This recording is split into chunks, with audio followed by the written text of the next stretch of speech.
Hello and welcome to Uptown Tonight. We're coming from the past to the future and all that other fun stuff in between, as I'm not entirely sure when this one's going to air, but I'm starting to like this pre-recorded stuff because then I can actually put things on and take care of other things instead of rushing it into Wednesday evenings. So I'm guessing I'm probably going to do this a lot more. But tonight we have the one, the only Alec Garcia. Oh, man. It's been a long time coming to bring him on. He's been on the list for a long time. And I've also been talking about having like a drummers roundtable too, bringing in just a bunch of drummers, just talk about like survival on the road and maybe what you might be looking for, what you should be looking for, and all this other fun stuff. But I digress. I am your host, Mr. Wayne Stallenfacher, and here at the Uptown Tonight Podcast, we do believe a rising tide does raise all ships, and we are trying to raise that tide just by simply showing off the area's entertainers like Mr. Alec right here. Oh, man. From Slamabama. This is going to be really, really cool. He even sent a couple of videos that I hope we get to if I don't forget myself and or, we just don't have time for it. But I know Slamabama's been out there and they're doing it all the time. Jay and Rosanna, the great people. I think I met your bass player once. I don't remember their name either. Dennis. Okay, sorry, Dennis. Shout out to you, Dennis. But we got to get you in here sometime as well. But, I digress. Usually this is about the area where I talk about myself, but we don't really have much. I don't know what's going to be going on at that time. So we'll just tell you all about Junior here with good old Cito, and Junior helps us sell our Uptown merch. So if you can come on by, we're going to be, I shouldn't be saying that because I don't know when this is going to air. You find us in town or anywhere else, just come to the stage. Yeah, we'll sell you an Uptown shirt. We have no problems with that. And there's old Zebras. He doesn't look like that anymore, does he, Alec? Nope. That's when he was cute and innocent, and that couch definitely doesn't look the same either. But he does say we need to support our troops, and I am a little biased since my son is in South Korea as we speak. Yeah, and the Army, he just got, what they say, the boards. He just got, I'm not even say transferred. I'm going to get this all incorrect, but he's a sergeant now.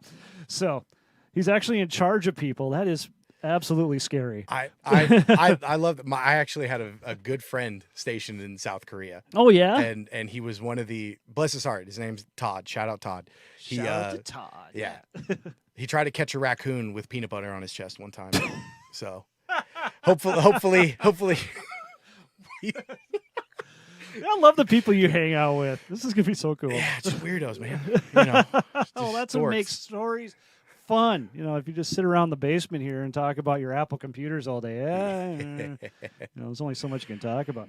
But let's talk about you for a while. So where did you come from, Alec? Because I know you're not from the area. No. So I'm originally from the Bay Area of California. Okay. So like Oakland, San Francisco Bay Area. Wow. So you're in the thick of it all. Yeah. So born in a city called Vallejo.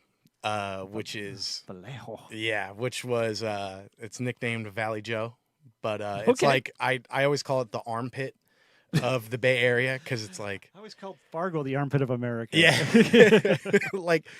Vallejo's like it's right on the bay. Like it should be. It's funny because it got listed as like a top 4 like place to move and start a family in like California, but like that's cool. Don't move there. Don't you'll. Stay out. This is mine. You or someone will come and take it and make it there. It is a very. It's getting that way. Yeah, it's a pretty rough area. But so grew up in the Bay Area. Pretty much bounced all around the Bay Area. It's like a bunch of different cities, but like you get used to commuting everywhere because if you need to like San Francisco's like 40 minutes away. Oakland's like 20 minutes away, and trouble is right around the corner. So, That's all you hear about California now is that there's just a lot of just nastiness going on, and then there's other places that just sound like it's just another a vacation arrival point. Yeah, at any point in time, you could take 3 steps in one direction and end up in a real rough neighborhood, or you could just hop on the freeway and end up in like Martha's Vineyard. Like you're just like it's just and like I went to high school in the Napa Valley, which was like nice. Yeah, which was pretty cool because that is cool. Yeah, we got to binge drink wine What? All the time. And then I couldn't have wine until like That just sounds like a headache and a half. I didn't have wine again probably till like my mid-20s. That sounds like me and Captain Morgan. I got a bad story about Captain. Ooh. We did battle one night. He won. No. He won big time. The booze always wins. You never. That is not how it's supposed to work. Yeah. Spoiler alert: you never win the battle with booze. I learned that in Sturgis recently. So, oh my yeah. God. Yeah, I learned. Yeah.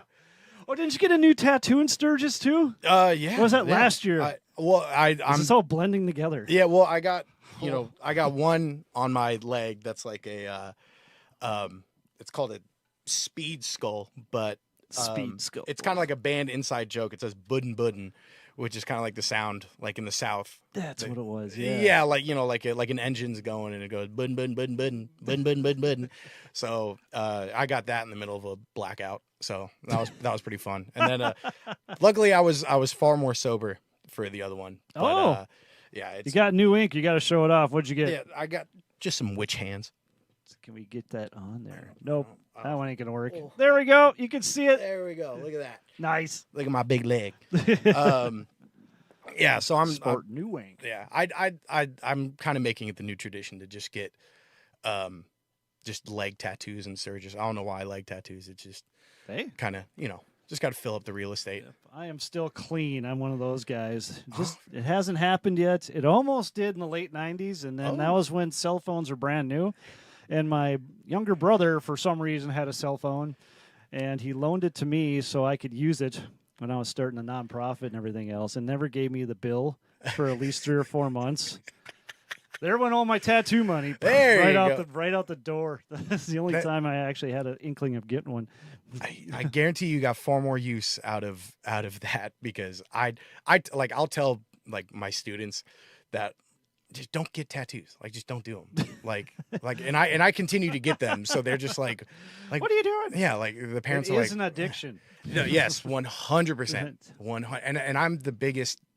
I have no pain tolerance at all. Like I just really? I'm the biggest. Just I'm a Nancy about it. I can't handle it. So I go in, and luckily my guy's he's really cool. He's like an old punk dude. So we just like his name's Corn. Shout out Corn. Mona Lisa Tattoo, and now in Fargo. They're the best tattoo shop. But I might have to get a hold of that. Yeah, they're very they're like, if you just want to go in and talk about how cool Danzig is, definitely go do that, because that's literally the reason why I got into that shop. So I'll talk a story on Danzig too, but I'll tell it later if we remember. Oh please, I love Danzig so much. It has really nothing to do with Danzig, but it was about the concert. That's usually how it goes. Yes. Oh, it was an interesting time. Yeah, let me talk about werewolves while 7 people look at me confused. He's so short. Yeah. I just couldn't believe that. Well, he looks so huge when you're watching him on TV. Yeah, and you're like, what?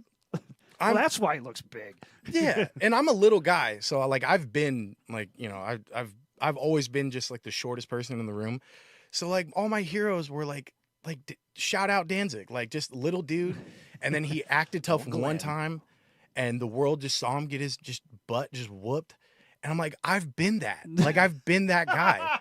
So like, I love you, Glenn. Like, shout out Glenn. That's another story you might have to get into. Yeah. It's just like, when you really I don't know, because like growing up, like I had a weird, I never fit into one category of things that I enjoyed. That's cool. Like I liked punk, and like I would hang with the punk kids, but they also scared me. Okay. So like I would just be, they like, oh well, why don't we put a fork in the light socket? And I'm like, well, don't. Like, why would you do that? Dare you to touch it. Yeah, like, and they would just do just really just awful, just not very smart things. So I was like, I couldn't really hang with them. And then my other friends were like, selling drugs or like gangbanging, and like, so I'm like, that's scary. I don't want to do that. Like, I don't have the heart to do that. You have to be really invested. That's like if you could do a GoFundMe to go be a criminal, like by all means go, figure that out. But wow. I couldn't. But then the other group of people were like, my mom works for Southwest Airlines. My dad, he has more money than, we know what to do with. Like they bought, like I had friends who lived in their own place from like freshman year of high school on. Oh, wow. Yeah. So like I always felt, That is definitely a different thing than up here. Yep. yeah, very odd. Very, shout out California. It's a weird way to grow up. You see Stay weird, California. Oh yeah. Or don't, but figure it out. You're so down to earth. Well, just get me going about medieval history and you'll find how wrong you are. Oh, okay. I'm a dork. Ain't nothing wrong with that either. Yeah, for sure. So we left off at the Napa Valley where you're binge drinking the old wine. So growing up, like I was raised by my grandparents and they were so dead set on me just having a really good life. They wanted me to like kind of do the American dream thing, wanted me to go to college, do whatever, and just kind of I don't even think they kind of had a goal. Like they were just like, yeah, you're just gonna go to college and then you'll make a lot of money. And we'll just keep you alive during this time. Yeah, and but they worked super hard. My grandpa worked 2-3 jobs, ran a karate school up until he was. Yeah. Your grandfather was a. Yeah, he.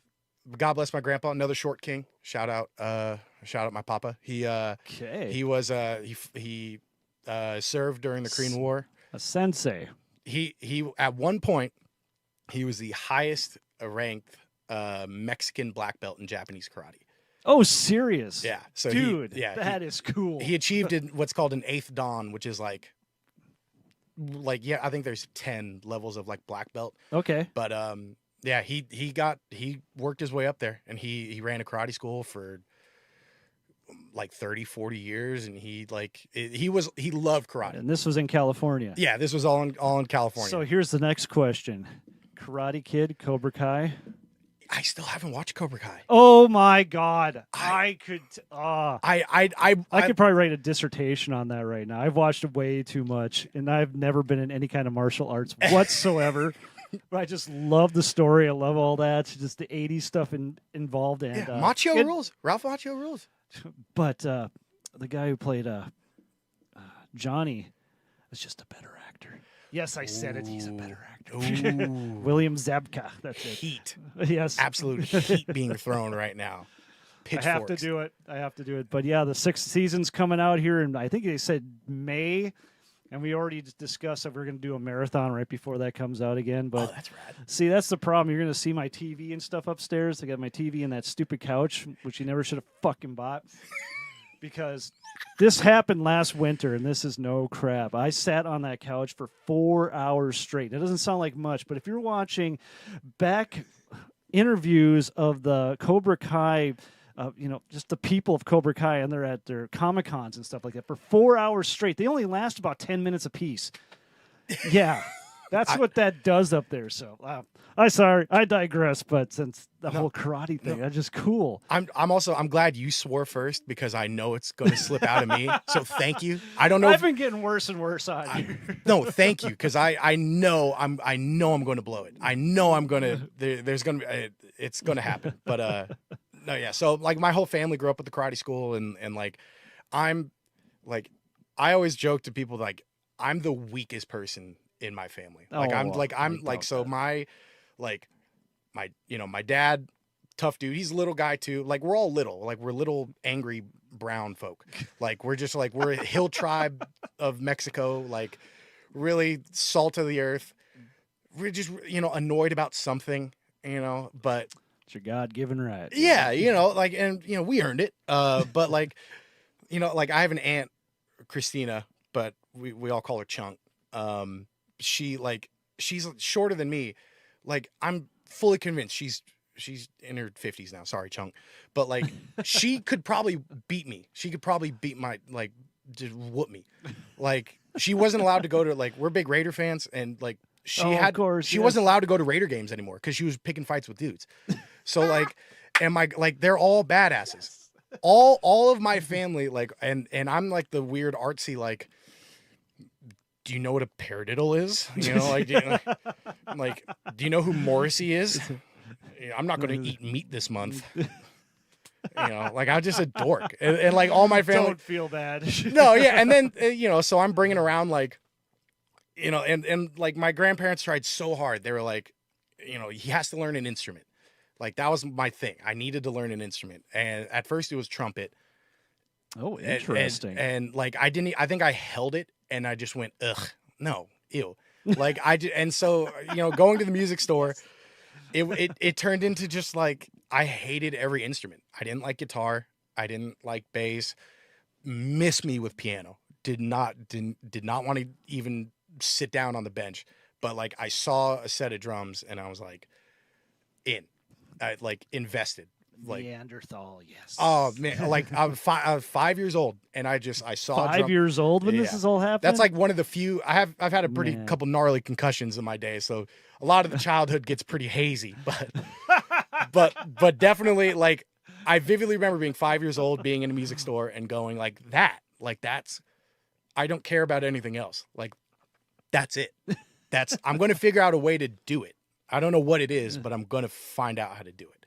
So like that just was the investment. And so my grandparents, of course, you know, much older generations past. So they were really got me into big band early. Nice. Yeah. And like, good. They like got me into big band and jazz, but like it all, I wanted to hit harder, and I wanted to just I wanted to go faster. Like that literally, like that's the only other explanation I have. And like I'm just eating my mic now, so yeah. Yeah, no. This is my brother right here. But you know, and I feel bad because like, you know, the first drummer, I even asked my grandma in preparation of this, like, who's like the first drummer I would have heard of? And she's like, Buddy Rich. I was like, no wonder I'm so angry all the time, because I'm just really into, like, if Buddy Rich is the first drummer, don't check out those bus tapes. Don't genuinely, or do. They're the funniest things ever. But like, yeah. So you know, but I became a Gene Krupa fanatic. Oh, very good. Yes, loved. And so like I would watch like the Gene Krupa story, starring the old black and white movie starring Sal Mineo, on repeat. Like I loved that one. I loved like Drum Boogie, and like I like a lot of older movies, and like the music was just so cool, and just seeing the drummer like they're having such a great time while they're doing it. That's the really cool thing to see. Yeah, and like they're putting on a performance back there as well. You know? Yeah, like Gene Krupa doing I think it's in Drum Boogie where he does the solo with the matchbook, like he's got like a matchbook flipped up, and he's got two matches, and he's literally doing like brushes. And I'm just like, you can't do that. That's not allowed. Like what is that? And like girls are talking to him like, that's what art? Yeah, like what? Like he's got like people want to be his friend. Like whoa, like drums might you know, that turned out to be a false bill of goods, you know, but you know, drummers are all weird. We're all weirdos. But yeah, so it was a lot of that. And then growing up in California, like you had to listen to everything. Like we had to, like, so hip hop was always around. My first hip hop album was License to Ill, Beastie Boys. Nice. And so that got me like into hip hop, but that also got me into rock and like that. But I don't know. I just didn't, it was a weird thing. I didn't like rock as much as I just wanted to hit hard and go fast. And like the like Misfits that was my thing. The punk stuff. Okay. I'm fully. Oh, that's beautiful. There it is. Which Misfits with the loves. That I'm like that. Like that's like from 7 years old. Oh, like, serious? I mean, like that's like an idea I had when I was 7, and I'm just dumb enough that I still just went through with it. So I'm just like I was like, I'm going to get a Misfits tattoo, and it's like the live, laugh, love of like punk dudes. Like it's you know it like doesn't mean anything, you know. But no, I loved like I saw the Ghoul like logo, and I just went like, that scares me. I want to get into that. And so punk was the big thing. Sadly, my grandma got really like, there was like a time where she was like buying me fedoras and like trying to dress me up, you know, and like and like I leaned into it for sure, but I just trying to be influencers, yes. Yeah, but then it was just like, no, I want to wear black, and I want to be like, like I want to be tough. I'm not, I've been this height since like 7th grade, but like, it was always cool. Just have a bunch of, which is why, like, going back, I never had a place I fit into. I just liked a lot of different stuff, and it made me, like, especially as a drummer, like I feel like I developed a lot of how I play and what I do just from, like, the goal was getting people to move. Like, that was it. Like, that to me, that's like what a drummer's only job should be. Music industry's changed. Drummers got to do truth. Yeah, drummers have to do a bunch of other stuff, but if you can't get people to move, you're not doing it right. I think that's the ultimate truth out there. As I remember, even back in the day when I was just doing all the metal stuff, if we could not get that circle pit going, I was pissed. Yeah, and I know it was my fault. It's so. Yeah. I mean, you got to like take it on, like, you got to take it on the chest with, like, especially doing like punk shows and stuff like that. Like, I didn't like, when dudes would like jump on stage or like, dive, do all that kind of, like, I hated that stuff. Like, I have very vivid, like, daydreams of like just clotheslining, like, dudes just jumping on the stage, and mostly because they smelled so bad. Like, dog, shower. What? Like, I couldn't do it.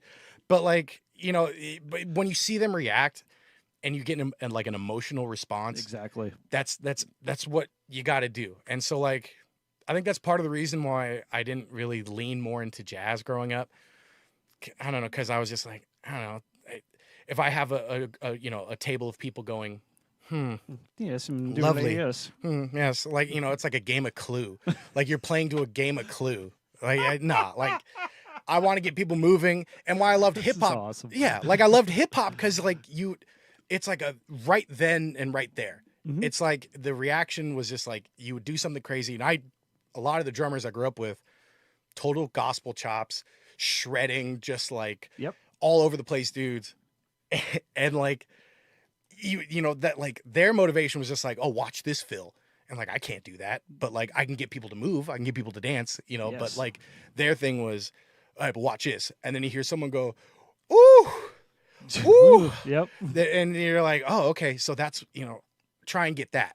I couldn't, I'm not good, but, That is incorrect, people. Oh, no. I've seen this guy and played on his kit, so I'm sorry if I left any marks. Oh, no, you're all, that little sonar is, I like little shells. Oh, that little kick drum that you have, I was just like, really? You're going to do this?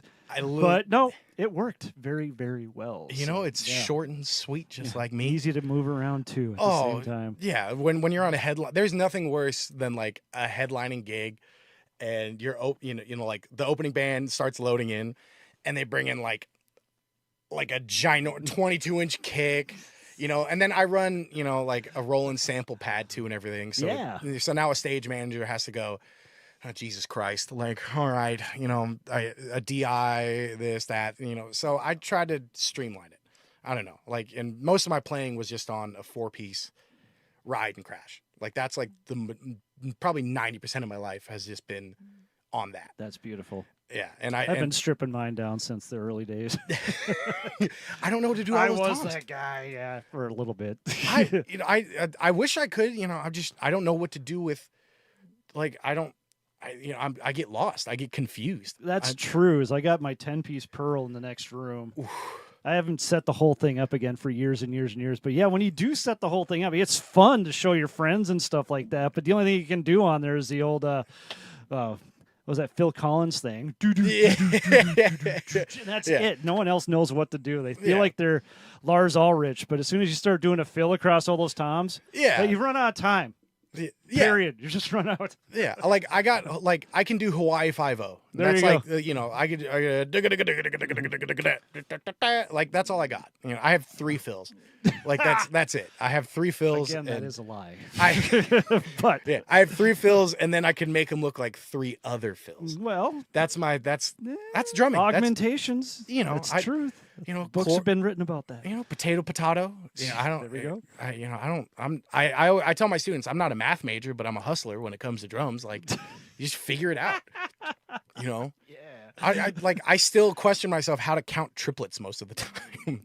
I literally just go, Like I just make a noise in my head and I It's go, true. It is true. And I bring that up every time when I get into a class with when we get into triplets. But I'm not going to get into that here just to bore everyone else out. Yeah. But I always ask them is like, can you actually break things into three perfectly? And of course, and we have a plethora of answers, and we just work off of that.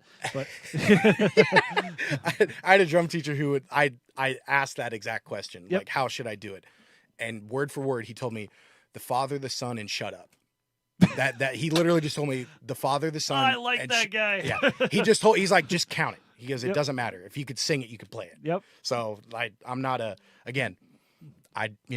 couldn't precise. stalagmite, chlorophyll bore. I don't, I'm not a math major. I just figure it out. It works. Leave it. Yeah, absolutely. So like a lot of my like, I didn't do well in like, especially with music theory and stuff like that. It didn't interest me. I didn't care.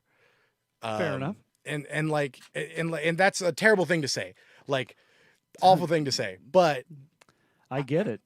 yeah, like I just couldn't, like I had such a mentality of like, well, no, like that's, E minor, that's cool, like whatever, but like Fall Out Boy just dropped this album and like I'm still trying to count like what meter this song, like that's like, I'm just like, I don't really care about, Yes. like, yeah, like I don't know what I don't know what a note is. I don't know, but like all I know is that Dance Dance by Fall Out Boy just made me like want to go sit behind drums. Like that's the best way I could put it. Like it is a primal instrument if you think about it, but yes. Find an emotion. Exactly. And then just work it out. But that's just you. You didn't want to pick up a guitar and start doing something there. Or, No. I had no, literally, I probably joining Slamabama was me going like learning about other instruments and like learning more about guitar and like learning how to properly play, especially with like a rhythm guitar. And so gotcha. Yeah. Like, yeah. And Jay, our guitar player, he's phenomenal. He's does great leads, really good with his styles, but like, yeah, shout out to Jay. Yeah. He's, and like, so, like he gave me such ground that I could like work with, cause I came from playing with dudes who were like, I got an orange stack. It's as loud, I'm running an SG into it. I'm just doing power chords and downstrokes until I pass out, like you're ruining my childhood. Yeah. I haven't had water in 3 days. They're just like, and so it was just like, oh, so I just go ba ba ba ba ba, and that was kind of it. Where now it's like, oh, texture, and rhythm guitar is like, that's a whole different ball game. Like that's, especially playing with like a rhythm guitar player that like is good and like knows what they're doing and knows how to like lead a song. Like I had like my first year in Slamabama was just me like, okay, don't do that. Okay, do that. Okay, definitely don't do that. Like really don't do that. Like, it's so and I had been playing for a while, but I never really like, it was a lot of like I always call it like my time where it was like I was playing punk gigs. Yeah. Or I got really into funk. Really, really into funk. Rick James was like my dude. Oh, dude, yes. Rick James was just like every song he did, like it was the whole thing, right? It was, you had 2 and 4 and you got to move to it. Like, and turns out Rick James was kind of a gnarly dude, but at least, Aren't we all? Yeah, but yeah, so like a lot of like playing with Jay was just like learning how to like develop my pocket. Like that was like I didn't develop my pocket probably until like a couple years into Slamabama. Like that I genuinely felt like a good, responsible, mature drummer. Gotcha. Like, cause I was, I remember being back to when I was younger, playing gigs 14, 13 even, and just having like, and I played with like a lot of adults too. Yep. Like, so, I was like the little kid, hey, guys, Dungeons and Dragons is really, really cool. And they got to worry about like car payments and like children. And I'm like, no, the dark elf has special abilities that, and I'm just like, I'm a dork. So like they Dude, just you need your own podcast. This is so fun. I'm a dork. I'm such a Oh dork. God, Yeah. you're hilarious. Thank you. Yeah, but I mean, like, I didn't have anyone like teach me or show me. I just had drum teachers, and Okay. so like, as I got older, I just was like really, I just caught a lot of lumps. Like I just had I had the worst college auditions. Like I blew them. I sucked. I was the worst, maybe the worst drummer any like music school I applied to like had ever seen. Interesting. I So you made it all the way through high school playing drums, and I'm guessing that just with friends and everything else. Yeah, but even like I kind of quit in high school a little bit. Quit in high school. Kind of like I got into sports and I I knew I wasn't going to go anywhere with sports, but it just kind of I had a drum teacher from about 5 or 6 all the way until he sadly passed away in like my freshman or sophomore year of high school. Oh, serious? Do you remember the name? Mr. Mason. Mr. Mason. Mr. Mason. He was I'll do a shout out. absolutely. He was like my best friend. He Thank you for producing this. he got me into comic books and Dungeons and Comic Dragons books. and like that he really was like and I was raised by my grandparents. I didn't have a lot of friends growing up. I was always friendly. I could hang out with groups, but like I didn't have a lot of friends. So he was like really my best friend. Like I'd go to drum lessons and it was like half learning how to play drums and then half like, well, dude, like what's going on? Like, well, how you doing? Like, I know my grandparents will bring me into lessons. So he knows, my parents aren't around, that kind of thing. So it was like really cool because I got to learn to love music and then kind of develop as a person, I guess. Like that hasn't changed. So when he died, like he only got to see me play one time. And it was a shame. Yeah. And it was literally like a couple weeks later he died. And oh wow. At least he made it. yeah. And so he like, he was like so happy. He was just so happy to see me play. And like my biggest regret is not like being able to just live in that moment a little bit more. Cause he really was my best friend. And like, it hurt so much to play like that. I still was in jazz band and stuff, but like our jazz band was just like we were just like idiots. Like we were just like, we ended up getting a jazz band director who just like was madly in love with our choir teacher and like was like crying like during class times about like she'll never love me back so we would go and like do competitions. Wow. Yeah, we'd do competitions and festivals. And by the way, all the jazz band kids were just like 3 drug dealers were in our jazz band. We had like just like we were just like bad. Like we were just bad kids. Like I went to my high school. It was just like a really nice high school, and my grandparents were like, "Oh, he's going to do well and succeed." Wrong, false. Like I just no. Like we were just bad. Like unsupervised constantly. But like I don't know. So like our jazz, we didn't take it seriously. None of us took it seriously, and then my senior year of high school, I won. We had this big festival called the Heritage Fest down in Anaheim. Okay. And it's like in Disneyland. You get to play in Disneyland, and you Dude, get to. yes. It's so much fun, and actually, there's that amphitheater in Spinal Tap. That's like yeah. I got to play in that amphitheater. Seriously. Yeah, and like jealous. Yes. It was. I got the laser disc in the next room. That I ain't kidding. we got to do our jazz or exploration or whatever, like, or whatever he calls it. Like we were terrible. Like we were not good. We were such a bad band, but like I didn't realize it. But like a lot of the kids were like, Alec's actually good at this. Like Alec actually like is talented. And I just was like, whatever, beer, whatever. Talk to the girl, whatever. Like, I just didn't think about it. And then my senior year at that festival, I won a soloist award for a solo I did on Round Midnight. Nice. And I remember just being like so weirded out that like whoa, this is weird. Like, I'm good at this. Like, something might, I don't know. It was weird. It didn't process.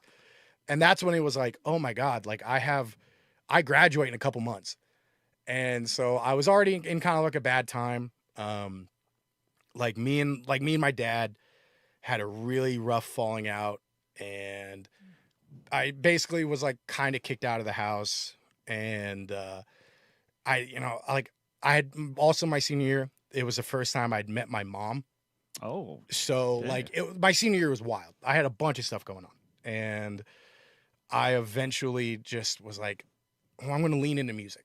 I'm just going to lean into it, figure it out. And it was terrible. It was terrible. All my auditions stunk. I ended up going to college and moved around a bunch and just hated it in college. Couldn't, like, I hated it. I was just miserable. Just because I'm curious, what colleges did you try for? Let's see. Auditioned. Tried for Berkeley. Okay. They hung up on me. Oh, That is. I think I might hold the record for the quickest audition. I didn't get one. Is pretty much what it was. that's okay. Yeah. They So. just would have taken your money anyways. Oh. Wait. My opinion. And oh my gosh. Well, because so my grandparents were like, well, you have to go to college. Everyone goes to college. And it's like Grandma, like Buddy Rich, like he didn't, like, he just was Buddy Rich. Yep. Like that. You can't just go off of, it's different. But they didn't understand that. Like, I needed, and the high school I went to was really big on, yeah, we get kids into school. Like, you're guaranteed to go to college. Yeah, I think my mother was the same way. And it's like a cool generational thing where it's like they want better. But as a musician, like, you got to, like, if you're a musician, something's, like, from the get-go, something's wrong with you. Like, something's just not, like, something's broken. And for me, like, I was like, yeah, I was, something was wrong with me. I loved music, and I had made that decision. I don't think I even made it for myself. It just locked in. And he says he doesn't like pain. Yeah. If you really want to know, I don't, all these, dudes that get throat tattoos and, I'm a UFC fighter. No, get involved in music. Yeah. Get involved. It's like getting, try to make it work. Yeah. It's like getting a roundhouse kick to the temple every day. Yep. But that was the thing that just was, like, so cool, because it was different and it was really hard. And there wasn't, like, a rule book. No, there isn't. Yeah. And, like, so you find your way, and I was in college, and I hated it. I hated it. Did you have a major at all, or you just my grandma generals? I ended up at a Christian college. Okay. That it was like a private Christian college that basically was like an extenuation high school for homeschool kids. That's most college, yeah. Yeah, but like, I mean, they were like, oh, I could literally do hours about that college. It was I was only there for maybe like a year and some change, but I dropped out to join Slamabama. I was like, I need to go. Like, I need to get out of here. See, that is very curious. So, I'm sure Slamabama, when they were down here, at least Jay and Rosanna, talked about this when they picked you up, but I don't remember at all. So how did that entire process even work? And then, let's see here. How much time we already got on this clock here? Oh, we probably should break into the our weekly report here. So let's do that, and then we'll talk about this right after that. So here we go. Seat up, Mission Man.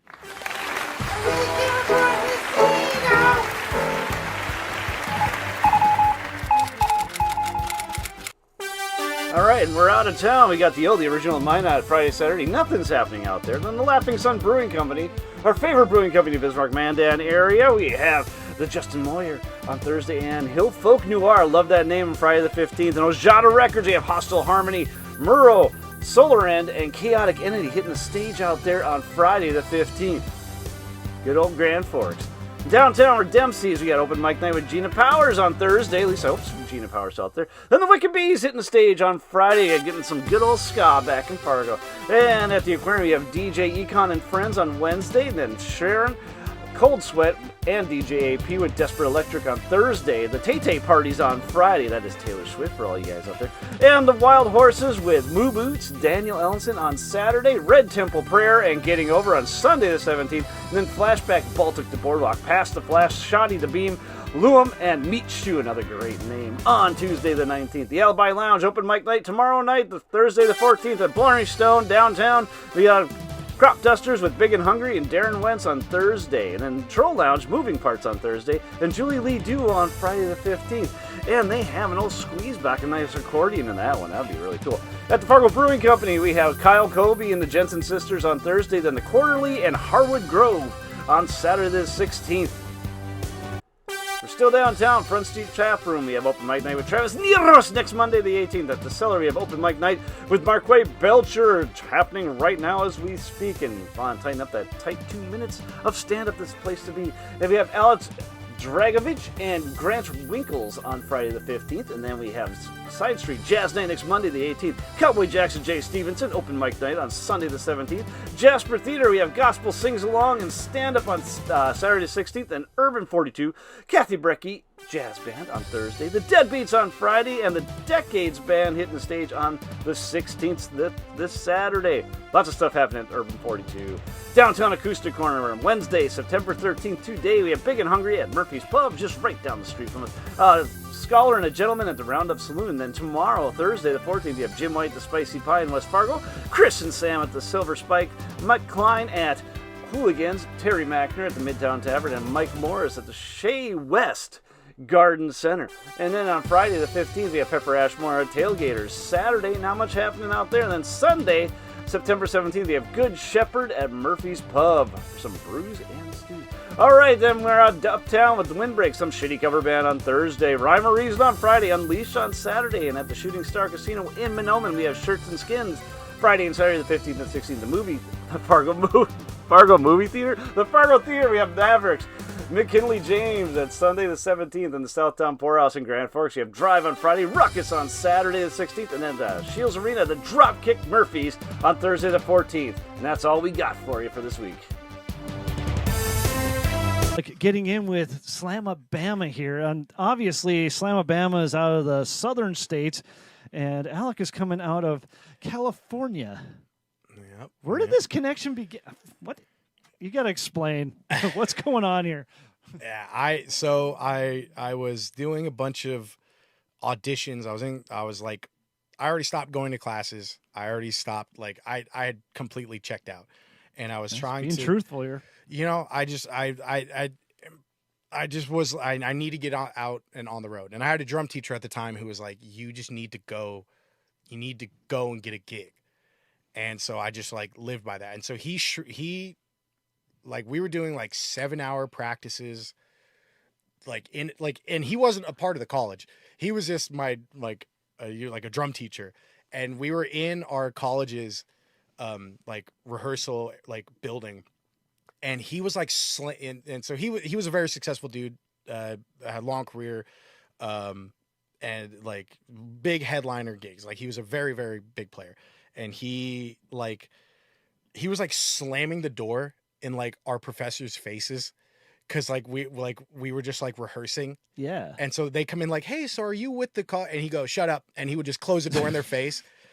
And so I like this guy. Yeah, all my drum teachers and all my musical teachers who I've really respected have kicked my ass, like have just beat me.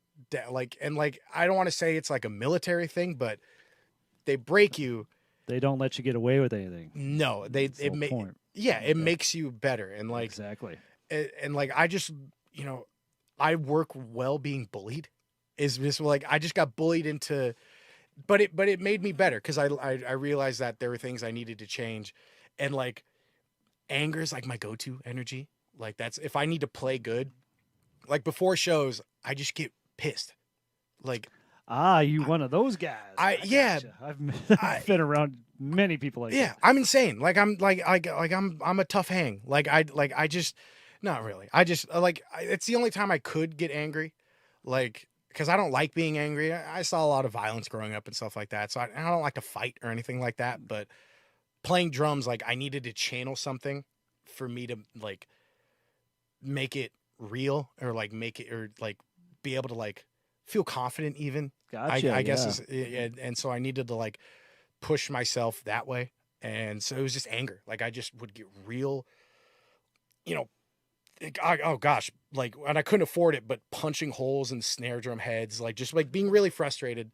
And like, that's when it came to trying to do auditions, it was like, I need to get out. Like, I was in such a bad spot. And like, no joke, Jay and Rosanna, I found them through a website called Musicians Contact, that you paid like $100 for a year, and it was basically like Craigslist for like music gigs. Interesting. And like, I got all it, like, literally getting, I mean, I'm very thankful for it because it got me hooked up with Slamabama. But like, other than that, it's like a bunch of like dad yacht rock bands who are like, oh, we're going to be playing, you know, the Dale's front porch, you know, this Friday. And it's like, oh, like a house, like, that's not a club, you know, like, it was like a lot of that. But so when I got hooked up with them, I flew out to Denver.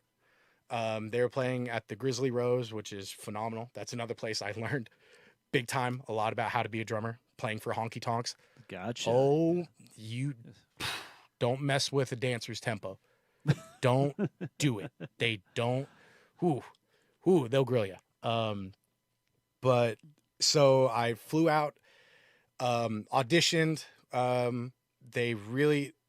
And it was funny because, like, they were super complimentary, and they were like really kind. They were so nice to me. They are just so nice. They're just great people to be around. Yeah. And like, they like, I thought I did well on the audition. But they didn't, like, I didn't get that, like, you know, turns out growing up without a mom, you kind of get a little bit of that. Well, am I good? Was that good? Was that good enough? Yep. Please tell me. But like, literally, it wasn't until they drove me to the airport that they were like, so you're a drummer. You're gonna, like, when can we get you out? And from then on, it was just like, go. Very nice waiting the last second holding you. It was so funny because I just was like, and maybe at the time I just didn't realize it, that they had like offered me the gig, but I just was so like nerves and just like, this is like the rest of like, I just flew halfway across America to do an audition. Yeah, and I basically with people you've never met before. Yeah, and just it's like, I'm guessing it was just a cover band at the time too. Yeah, and didn't, you know, and didn't tell. Shout out to you guys doing that. You know, didn't tell my family. Didn't tell them. I had no money. I had no money. I had absolutely no money. How did you make this happen? Did they fly you out, or did you? I bought my ticket. Okay, if I remember correctly. I can't. But the website, because I had no money. I was living in an apartment, like a 2-bedroom apartment with like 5 people. Like, we had no money, and I like the little quick story. There was a guy I knew at the time who we were so like, I was like living off of like $60, like, for like to get across 2 weeks. Like, that was it. And so, like, luckily my family helped me with rent and stuff like that, but I just like couldn't survive. And I had a guy come up to me. He's like, hey, I got a way we can make a lot of money. And I'm going, great, crime, sick. Yeah. So, you know, so he goes, I know this farmer. He grows pot on his property. And we can go out there, steal the pot, and sell it. And I'm going,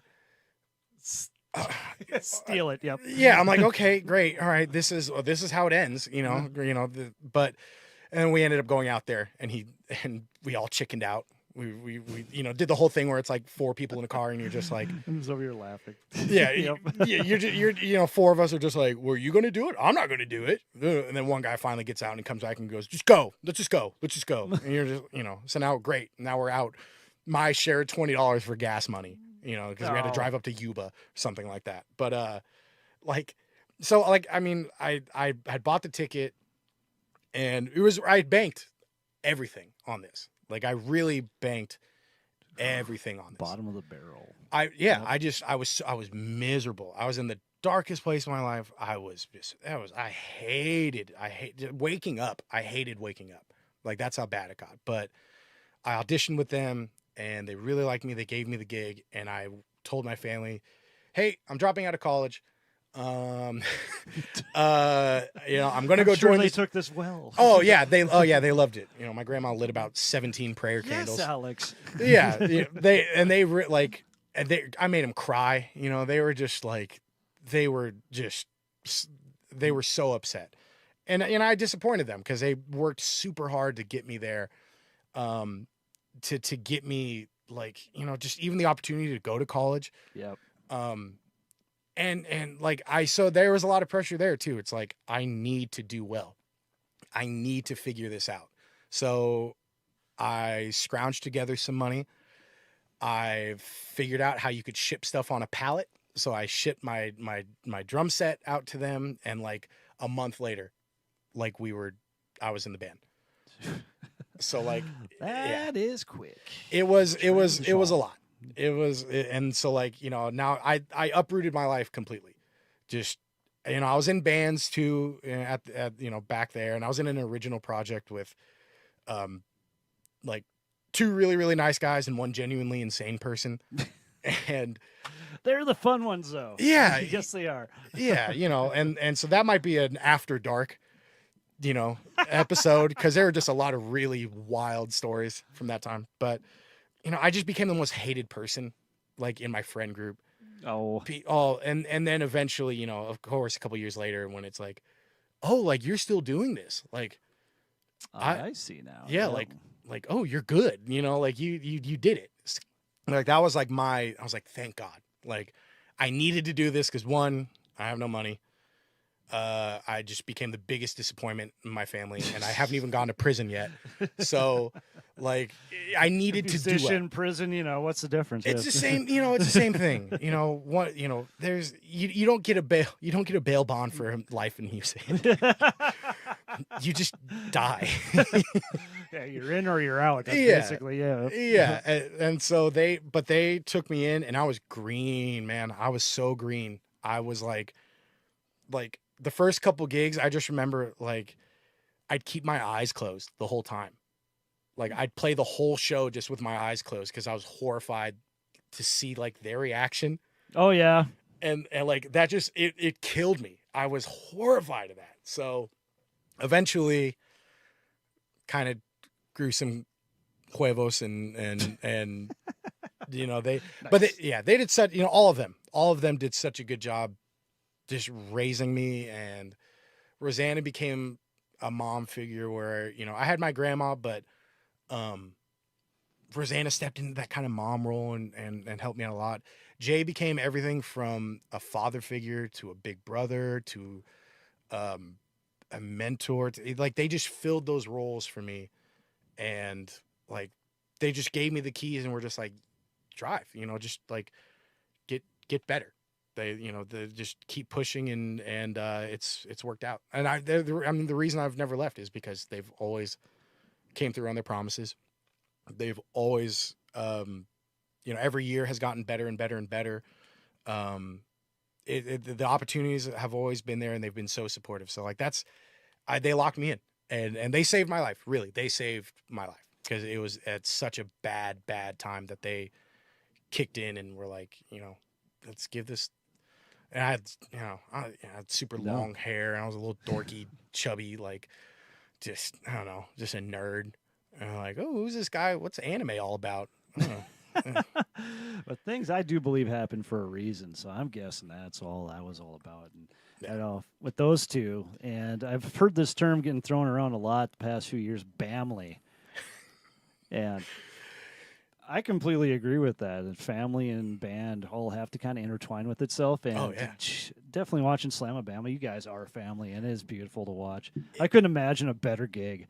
So I'm very congratulations on having that. Thank you. I appreciate that. I'm very blessed. I'm very, very blessed to have come up the way I have. Yeah. Cool. And we've almost gone an hour. Can you believe that already? That's crazy, man. Dude, we have so much more to talk about, but we got to start wrapping this thing up. But we're going to show you one little solo that Alex sent to me, and we'll do that, and then we'll get into some juvenile destruction, and we'll clear this thing on out. I just got a few questions for you at the very end about some electronical type things. So I don't know if you're interested in that or not, but at least you'll stay around for the destruction, won't you? All right, so let's see. Here's Alec. Wrong one. There we go. So there's Alec up playing his thing, and he is not in Walking Phoenix, so we're going to take that down. All right, here's the solo.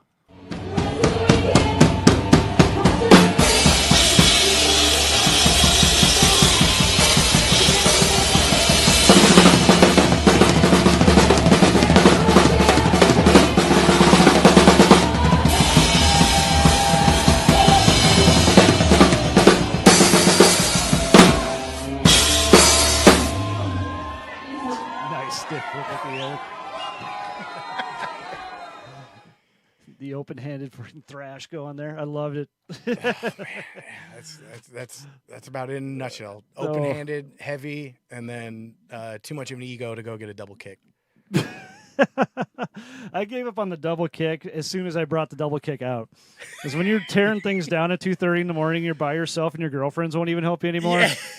That drum set gets stripped down quick. Yeah. Oh, man. My second bass drum, at least my good one, looks pristine. It's from 89. Love it. Yeah, it's probably come out maybe a dozen times. Maybe. Love it. Oh, that's awesome. Yeah, all my buddies play double kick. I've never bought a double kick. I borrowed one time. The pedal's just as good. Yeah, and I cracked the foot plate. Oh, what? I cracked the foot plate on it. That is hardcore.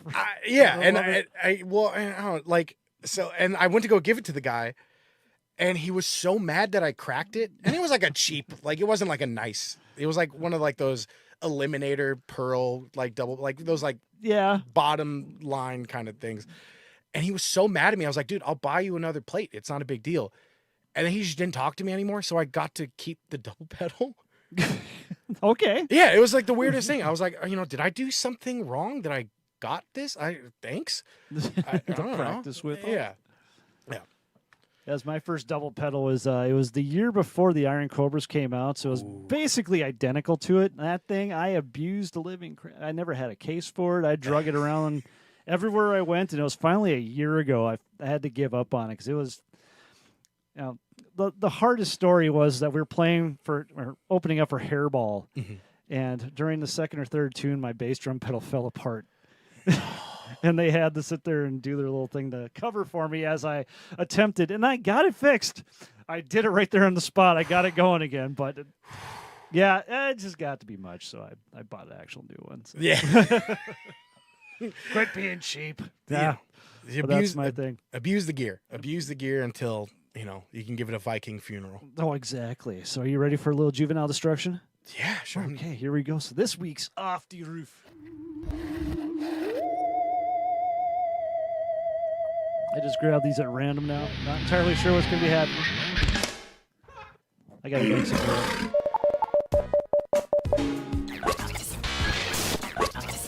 This is what happens when you give a drummer who's bored a bunch of GoPros. Something to do.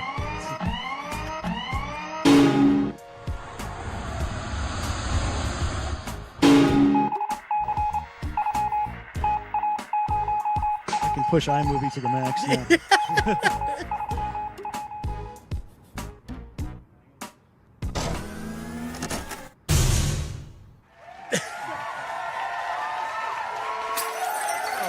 Poor statue didn't stand a chance. Break stuff. Exactly.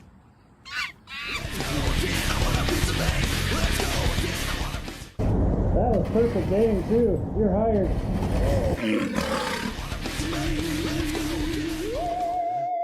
All right. And then to explain that real quick is that I grew up in this house. I bought it from my dad a million years ago. He lives in a farmstead. And I'm still looking for a farmstead. So anyone knows one out there, let me know. North Dakota, please. And we'd have raging parties, obviously, at some point. And then with someone inevitably get on the roof and we just throw random electronics off to watch it explode. That's what you did in the 90s. That's so. Just keeping the tradition alive. And again, if you have anything you want to see us explode on air, just throw it in my yard. Whatever else, we'll find it. We'll break it for you. That's not a problem. Try and throw TikTok off a roof. TikTok. Bet you won't have that much fun. I won't get into that, but yes, that sounds like it become an international incident. If it happens. Yeah, breaking stuff is fun. It is. Again, I'm afraid of it.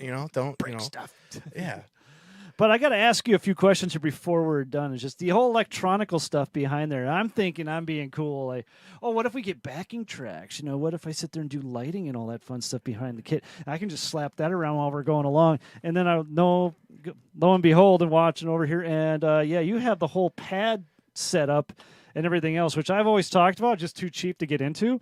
But how did that all even happen? Was that before Slamma, or is that just... I'm going to let you go with this. So when it comes to tracks, that's all Jay. That's all, like, when I joined Slamabama, they already had the program set up. Cool. I just had to learn the interface and kind of roll with it. And it's pretty straightforward. Nowadays, like, it's that thing of, well, do you want to spend like $3,000 on a program, power supplies, trigger systems? Like, do you want to do that? Yep. Or like, it's working smarter, not harder. And I don't really feel like rolling out a big, rack and have Ableton and like, when I was endorsed by Risen Drums, there was a guy there who was like, yeah, I'm an Ableton artist. I could get you hooked up with the program and I get you a discount. Ableton artist. Yeah. And so he ends up giving me like this discount code. And it was like 5% off. And I was like, ew, dude. So ever since then, I've just been like, Ableton, suck it. Like, you stop. I spent a lot of money on Ableton. But that's like, that became the standard for like the longest time. Oh, it's great. Yeah. And like, you sneeze at it and all of a sudden everything's changed. So yeah. Like, and I can't, if I had $1 for every, like we open for somebody or headliner or whoever it is, that the drummer and the tour manager were like during our set or like right at the end of our sound check are arguing and fist fighting over trying to fix the tracks before their set, I would never pick up sticks again. It's just like constant. Like we were just at a festival and they're just like, well, I don't know what happened. Well, I don't know. All the tracks are gone. And it's like, all right, well, you have 45 minutes to figure it out. But no, so like our program is super, super simple. It's actually a video program. That I was wondering. Yeah. I was watching a few things that you guys are doing. I was like, wait, this looks entirely too, I'm not going to say robotic, but it all just seems to like work as one unit. So it's a video program that we, because we run screens for our live show. Yeah. And so like all it is it's a direct from our computer with a split and it goes out to the screens. And then my rolling pad is actually separate. I don't run any tracks or anything from the rolling pad. Okay, what's on there? Literally just like effects and sounds and so you have the old claps and cowbells on that. Yeah, stuff? yeah, Okay. and so like and like sometimes I'd load in like little like pre-show effects and stuff like that. Beautiful, yes. Yeah, and so like when we do our Shania Twain Taylor Swift tribute show, I kind of abuse that thing with just like, cause there's like, between Taylor Swift and Shania Twain, it's like, you have like 19 different claps. And so like, and then you go on there and you're like, okay, well I got to pitch, like, I don't even know what pitch is. And I got to pitch correct a clap, So, it's all pretty straightforward on there. I use it for, playing. I played a lot of churches in college, and so that was like most of my playing. Okay. So they all run, and usually you're using it to trigger tracks and click and stuff like that. Yep. And I didn't like the interface of triggering from the pad. Gotcha. Because a lot of the time, and like, if you have the money to do it, but like you're having to run like 2 Roland SPDX pads. So that's like, you're already over $1,000 right there. Yep. To trigger tracks, effects, and then now you also have like I don't know. It's just I don't like the idea of having to go hit pad, stop. rewind. Like I don't know. I never like that. I'd rather just physically do it on the computer. Gotcha. And luckily when I joined Slamabama, it was just like that. So, we just run a computer with a touch screen. Everything's in the program right there. If I need to kill something, I have a kill switch. I don't know. Like I don't like using the rolling pad for triggering stuff. I understand like that's the standard, but it's just I never got comfortable doing it. No, I've never gotten that far with it. I got a few foot pedals I put together so they can do that. So I was trying to pass it off to the people up front because they're the ones that are controlling how the flow's going. Yeah. And then I'm just guessing in the background. I was like, "Are you ready to go?" Or and sometimes it works, and sometimes it's questionable. Yeah, just like anything there. And I had a bunch of like the churches I was playing. They were big mega churches, and the worship leaders were always like, "Hey, so we need a click for this, and this," and like here they are, just throw them on the thing, and they never checked with me if I knew how to do it. So I'm just kind of like, okay. You just do. Yeah.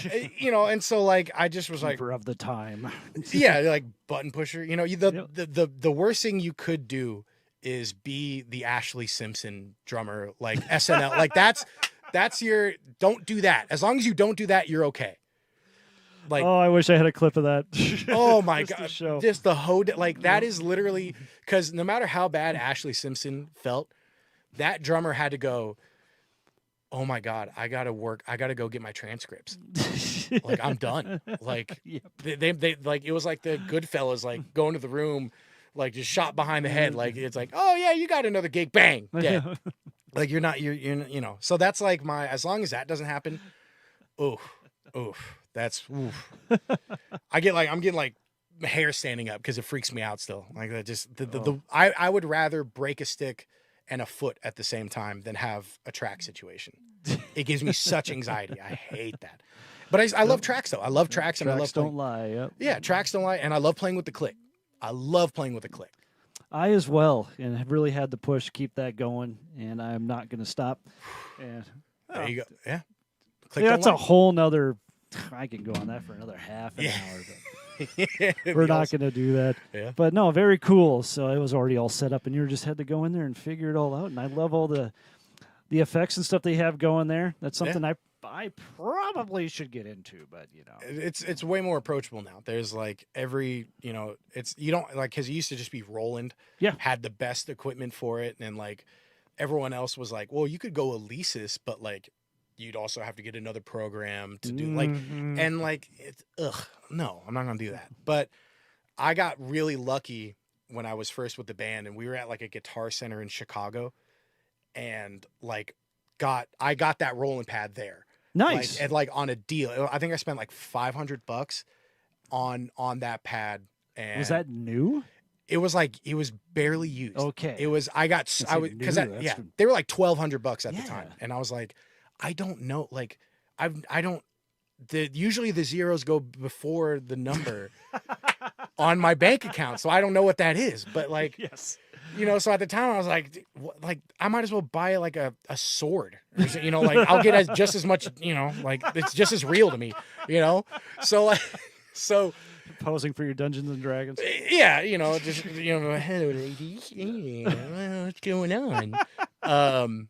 But yeah, so luckily, and the rolling pad is so, like the SPDX is so easy to use, like so easy to use, and loading effects, like it's you have like, the only weird part is it has to be like a specific, I forget what the file is, but it has to be like a very specific file, like CD quality or whatever it is. Okay. I forget what that's called, but like, because it's technically another type of, I'm not going to get into the jargon of it. I'm dumb. I don't know. But like it basically what happens is it needs to be CD quality or else it just won't read it. And so I just played recently, and we were doing with a buddy of mine for the shout out Eric Longnecker. I was playing with him, and he wanted to I do a lot of shout outs. And we did the song Muffin Man by Frank Zappa. Muffin Man. Oh. Yeah. And so there's like a big long intro that's like okay.